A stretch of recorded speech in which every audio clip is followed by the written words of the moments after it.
Hello friends, कैसे हैं आप सब। सो वेलकम बैक इन रंग रंग के लास्ट पार्ट में आप सबने सुना कि शावी को ज़ारा की नाराज़गी का पता ही नहीं था कि उसने मैम का दुपट्टा संभालते हुए उसे देख लिया था। अब उसका इन सब बातों से बिल्कुल अलग ध्यान था, पर सिर्फ ज़ारा ही नहीं, ज़ारा के सिवा कोई और भी था जो काफ़ी परेशान था शावी को लेके। लंच टाइम हो गया था, सब हॉस्टल जा रहे थे और अंशु की क्लास पहले ओवर हो गई थी, तो वो साक्षी और शावी का लैब के बाहर इंतज़ार कर रही थी। थोड़ी देर में वो दोनों बाहर आ गए और तीनों साथ में हॉस्टल जा रहे थे कि साक्षी ने अपने बॉयफ्रेंड को कॉल किया और उससे बात करने लगी। शावी का तो इन दोनों से बात करने में कोई इंटरेस्ट था ही नहीं, तो थोड़ी दूर जाने वो थोड़ी आगे आगे चलने लगी। तो थोड़ी दूर जाने के बाद अंशु ने शावी से कहा कि यार सुनो, कुछ हुआ है क्या। ये अंशु थी जो ज़ारा के अलावा अंशु परेशान थी शावी को लेके, आकृति को लेके। शावी ने कहा नहीं। क्यों? नहीं यार, पता नहीं क्यों, पर तेरा बिहेवियर चेंज हो गया है और वो हम समझ सकते हैं, इतना कुछ हुआ है तो इसलिए शायद चेंज हुआ, पर आकृति उन्हें क्या हुआ है, वो ऐसा क्यों कर रही है यार। शावी ने कहा कैसा कर रही हैं। अंशु ने कहा यार कल डिनर के टाइम भी सही से बात नहीं की और आज सुबह बात करने का ट्राई किया तो निकल गई बिना कुछ कहे। हुआ क्या है। शावी को सारी बात समझ आ रही थी, पर उसने अंशु से कहा ठीक है, बात करके देखते हैं क्या हुआ है। अंशु ने कहा प्लीज़ ना बात कर यार, मुझे पता है कि उनकी साइड से भी कुछ नहीं है, पर मुझे बहुत फ़र्क पड़ता है उनकी नाराज़गी से, उनके इग्नोरेंस से, मुझे हर चीज़ से बहुत फ़र्क पड़ता है, तो प्लीज़ यार बात करना प्लीज़। शावी ने कहा ठीक है, परेशान मत हो, बात करते हैं। ये बात होते हुए वो हॉस्टल आ गए थे। शावी ने अपना लंच किया और रूम में बुक्स लेने जाने लगी। ज़ारा और उसकी क्लास की कुछ और लड़कियां हॉस्टल में आ रही थी। आज उनकी क्लास लेट ओवर हुई थी। शावी बुक्स लेके बुक्स लेने जा रही थी, तभी उसकी नज़र सीनियर्स पे पड़ी, तो हल्के स्माइल के साथ उसे विश किया और आगे बढ़ गई। तभी ज़ारा की रूममेट ने शावी को साइड में रोका और कहा हो कहाँ मैडम, आप तो दिखती ही नहीं हो। शावी ने कहा हॉस्टल में ही दी, यहाँ से कहाँ जाएंगे। तो रिचा ने कहा हाँ, पर दिखती नहीं हो। ज़ारा ने जो भी किया ठीक है, पर क्या हमसे भी बात नहीं करोगी। तो हमसे तो मिलना चाहिए ना। अरे दी ऐसी कोई बात नहीं है, बस ज़्यादा बात करने का मन नहीं करता इसलिए। हाँ हम समझ रहे हैं, पर थोड़ी बात तो किया करो, हमें भी अच्छा लगता है। शावी ने कहा बिल्कुल दी। अच्छा चल ठीक है, तू जा रही थी शायद कहीं, जा बाय। ओके दी बाय। जब ये बातें चल रही थी तभी ज़ारा रिचा और शावी से थोड़ी दूर पर खड़ी थी। रिचा उसे बाय करके रूम की तरफ जाने लगी, तो ज़ारा भी रूम में गई। दोनों रूम में थे। ज़ारा ने पूछा कुछ बोल रही थी क्या। रिचा ने कहा कौन, अभी नीचे बातें कर रही थी ना, उन्हीं बातों के लिए पूछ रहे हैं। नीचे तो मैंने बहुत लोगों से बात की थी, तुम किसकी बात कर रही हो। शावी की बात कर रहे हैं। क्या बोल रही थी। अच्छा शावी, कुछ नहीं, बस यूं ही हाल चाल। अच्छा चलो हम जा रहे हैं, हम लंच करने, ये बोल के रिचा वहाँ से चली जाती है और ज़ारा को उसके ख्यालों में छोड़ जाती है। मनी मन सोचती है कि सबसे बात करनी है, स्माइल भी देनी है, हंस हंस के बात करनी है, पर हमें देखते ही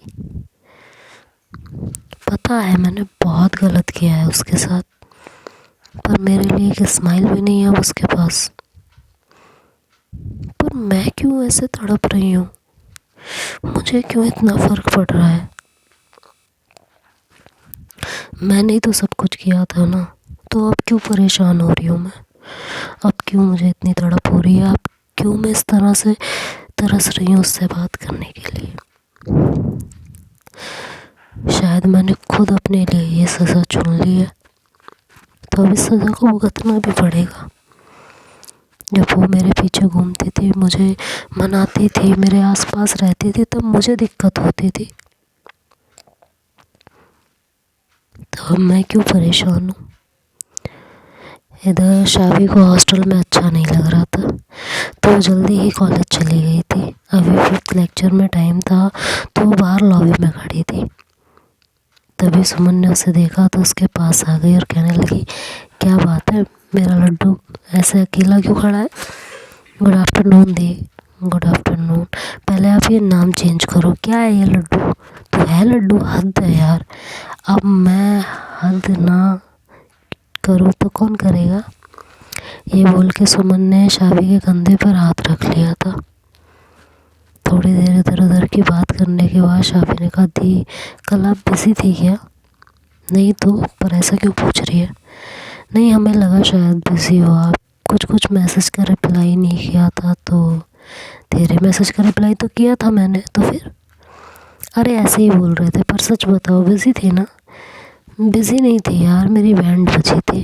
क्यों, ऐसा क्या हुआ।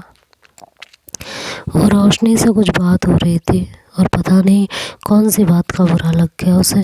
फिर पूरे 3 घंटे उसे मनाने में गए हैं। शावी ने कहा, 3 घंटे। सुमन ने कहा, हाँ 3 घंटे। और वो भी ठीक है जो 3 घंटे में मान गई, नहीं तो पता नहीं क्या ही होता। शावी ने कहा, दी ठीक तो हो ना आप। सुमन ने कहा, क्यों, क्या हो गया। दी, फ्रेंड को मनाने में कौन 3 घंटे लगाता है। 3 घंटे कौन फ्रेंड को मनाता है यार। शावी, वो फ्रेंड से बढ़ के है ना, और उसके लिए इतना तो कर ही सकती हो।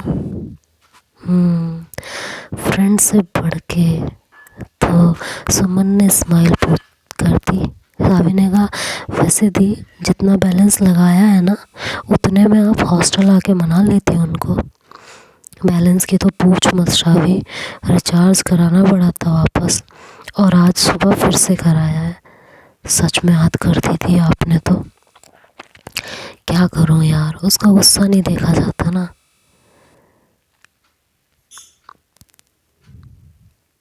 शावी ने जब सुमन की ये बात सुनी तो उसे ज़ारा का उसकी शर्ट की बटन खोले रखने पे गुस्सा करना याद आ रहा था, और इसी याद के साथ एक प्यारी सी स्माइल भी।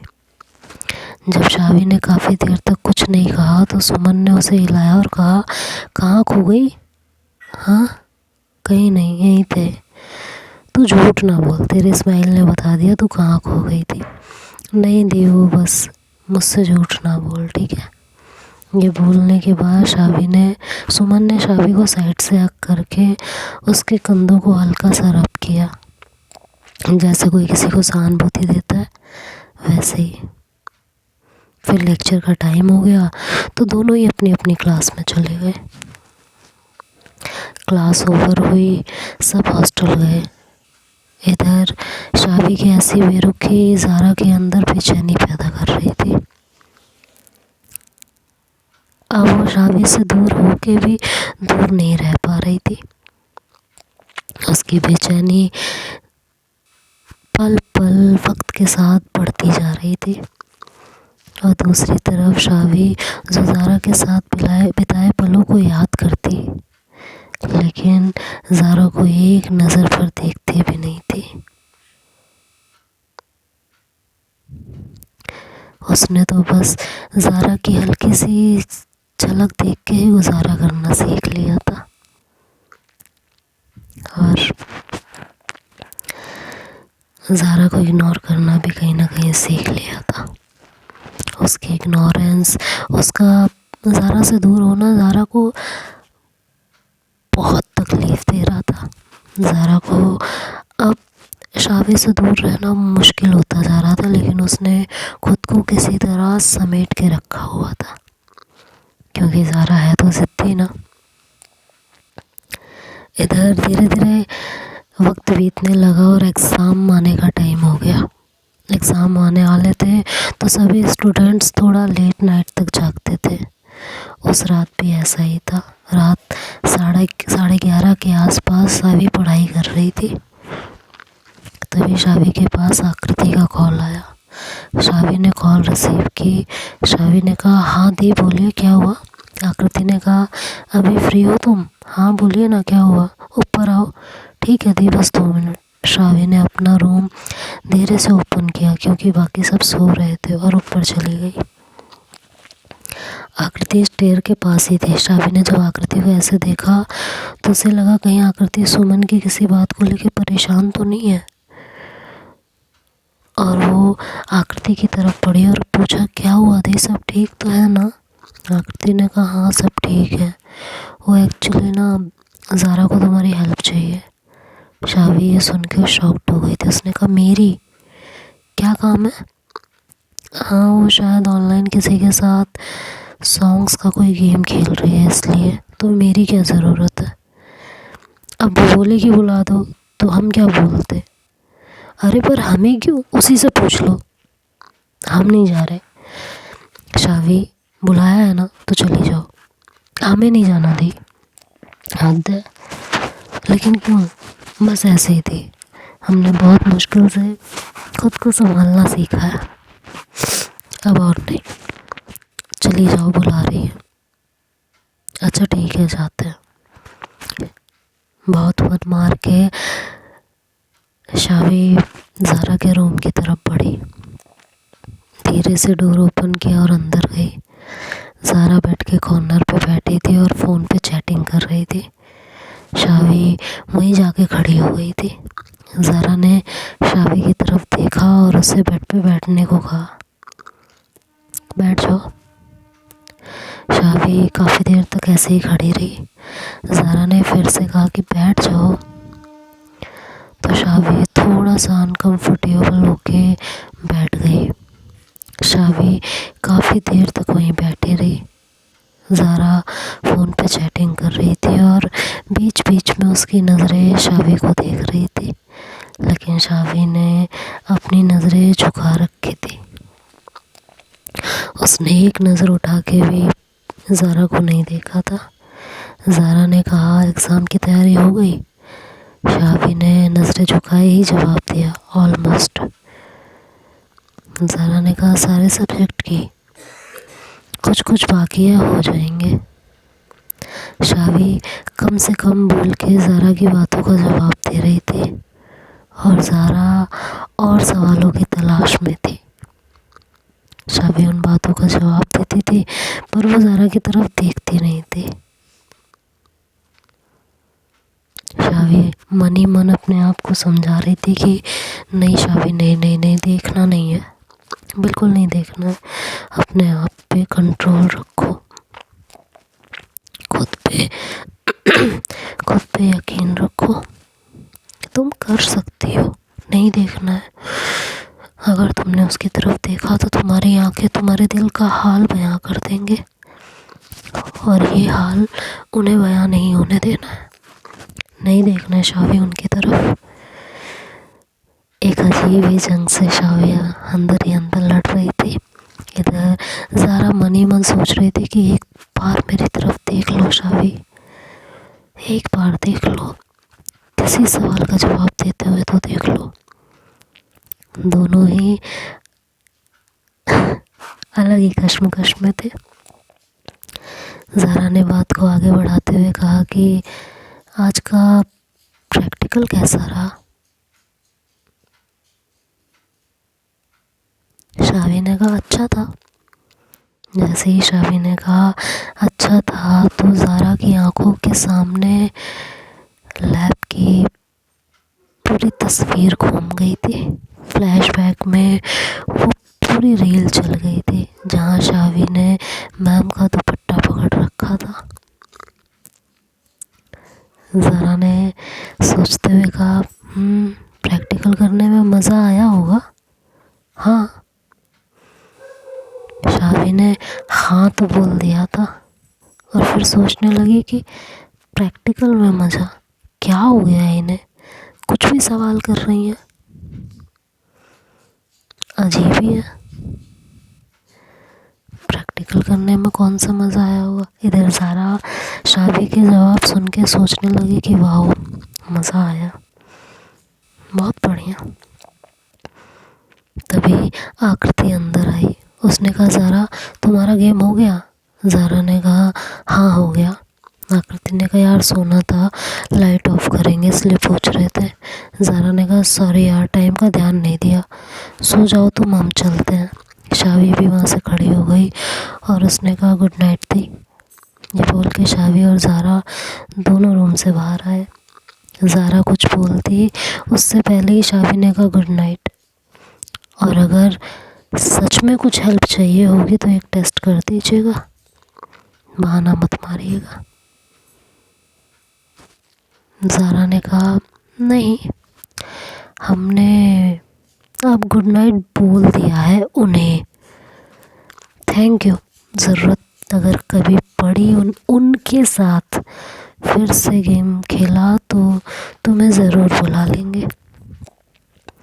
ज़ारा ने उन्हें और उनसे बोलने पे थोड़ा ज़ोर दिया था, ये सोच के कि ये सुन के शावी शायद कुछ रिएक्ट करेगी या शावी के फेस पे कुछ चेंज देखने को मिले,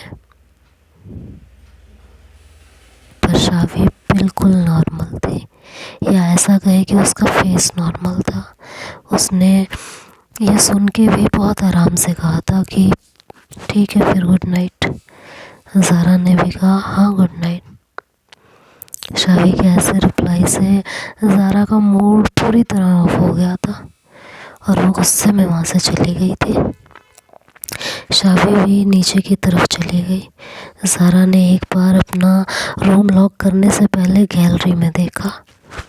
उसे उम्मीद थी कि शावी पहले की तरह वहाँ खड़ी रहेगी, आज भी मुझसे प्यार करती है तो वहाँ ज़रूर खड़ी होगी, पर शावी पहले की तरह वहाँ खड़ी नहीं थी, वो नीचे चली गई थी।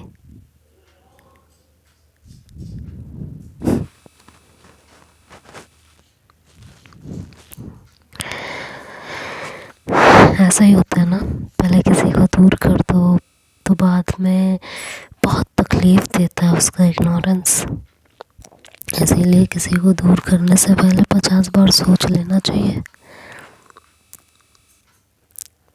शावी वहाँ से नीचे चली गई थी और जैसे ही ज़ारा ने डोर लॉक किया, शावी को डोर लॉक होने की आवाज़ आई तो एक बार फिर से वापस आई। ज़ारा के रूम के डोर तक गई।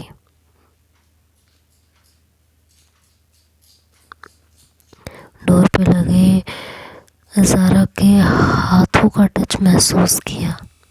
इधर ज़ारा को डोर के नीचे की परछाई दिखी। उसने सोचा शायद कोई है और ज़ारा आगे बढ़ी तो शावी तुरंत वहाँ से हट गई थी। उसे फिर से जब कोई परछाई नहीं दिखी तो उसने सोचा शायद मेरी नज़रों का धोखा है, ज़्यादा ही उनके बारे में सोच रहे हैं, वो कहाँ वापस आएंगी। आते तो रुक ही नहीं जाते पहले की तरह, हर बार तो जाने के बाद भी गैलरी में रुके रहते थे। जब तक मैं डोर बंद ना कर देती थी तब तक वहाँ से नहीं जाते थे, पर अब बेवजह मैं ज़्यादा ही सोच रही हूँ। ज़ारा अपने इन ख्यालों को झटकने लगी और अपने बेड पे आके लेट गई और शावी भी धीरे से अपने फ्लोर पे आके अपने रूम में आ गई। दिन अब ऐसे ही बीतने लगे थे। दोनों ही एक दूसरे से दूर थे, लेकिन दोनों को ही एक दूसरे से जुड़ी मोस्टली बात की खबर रहती थी। मतलब शावी को तो हर बात की खबर नहीं मिल पाती थी, लेकिन ज़ारा शावी से दूर हो के भी उससे जुड़ी हर बात की खबर रखती थी और कमाल की बात ये थी कि शावी को जब भी ज़रूरत होती थी तो ज़ारा किसी न किसी को उस वक्त शावी के पास भेज देती थी।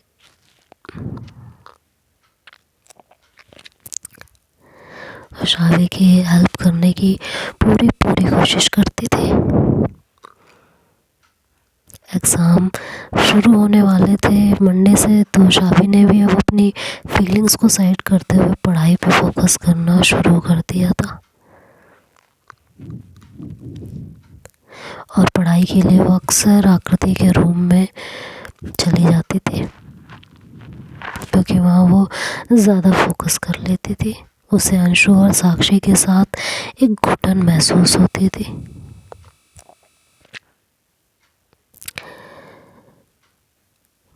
अभी 4-5 दिन थे एग्ज़ाम में, तो शावी पूरी तैयारी पर फोकस कर रही थी।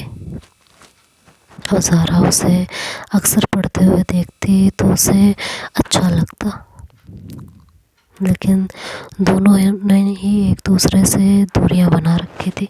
शावी की तरफ से तो पूरी तरह दूरियां थी, बट ज़ारा उसे कोई ज़रूरत है या नहीं इस बात का पूरा ख्याल रखती थी। और शावी को ज़रूरत पड़ने पर बिना उसे पता लगे वहाँ तक अपनी हेल्प भेज दिया करती थी। तो देखते हैं अब आगे क्या होता है, तो नेक्स्ट पार्ट में सुनेंगे। तब तक के लिए बाय बाय, टेक केयर।